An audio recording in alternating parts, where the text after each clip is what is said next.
Kayo po ba mga bossing ko ay lagi na lamang po may karamdaman? Or kaya po yung pakiramdam po ninyo ay parang sunod-sunod na mga problema dumarating?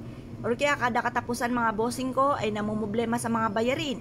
Or depende sa mga cheque na pinirmahan ninyo kung kailan nyo ito babayaran?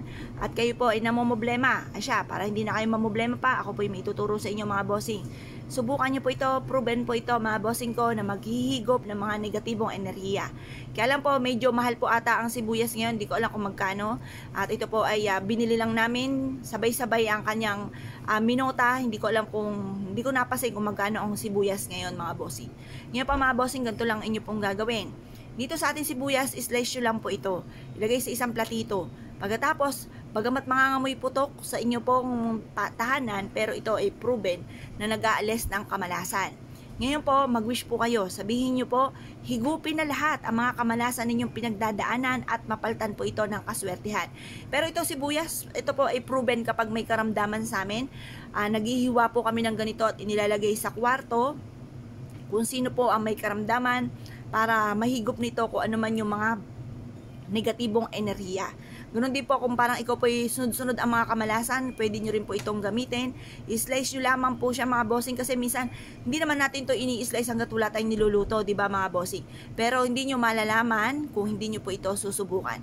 Kaya mag-slice po kayo, pero ang pag-slice natin hindi natin gagamitin sa paggisa-gisa, sa pagluluto.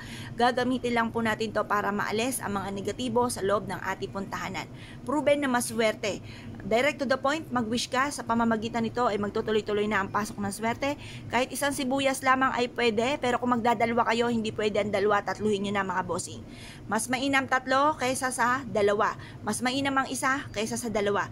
Ang dalawa mga bossing ko na bilang, 2, 4, 6, huwag kayong gagamit ang mga ganyang numero dahil hindi po yan maganda. Negative po yan mga bossing.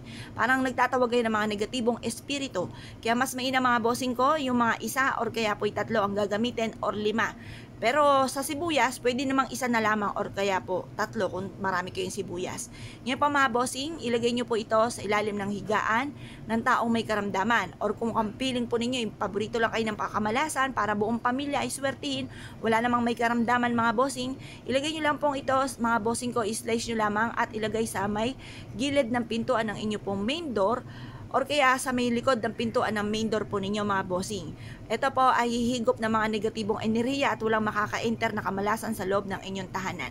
Minsan kasi napapaisip tayo, ba't kaya ganun? Ang dami-dami kong mga pampaswerte, ang dami-dami kong mga pinaggagawa pero hindi pa rin sinuswerte. Baka po mga bossing ko kaya po ganun dahil parang may alinlangan ka sa ginagawa ninyo. Kailangan may lubos kayong paniniwala. At yan lubos nyo yung paniniwala, kung kayo po naniniwala, naka-mindset sa inyo na kayo suswertihin nga po kayo mga bossing.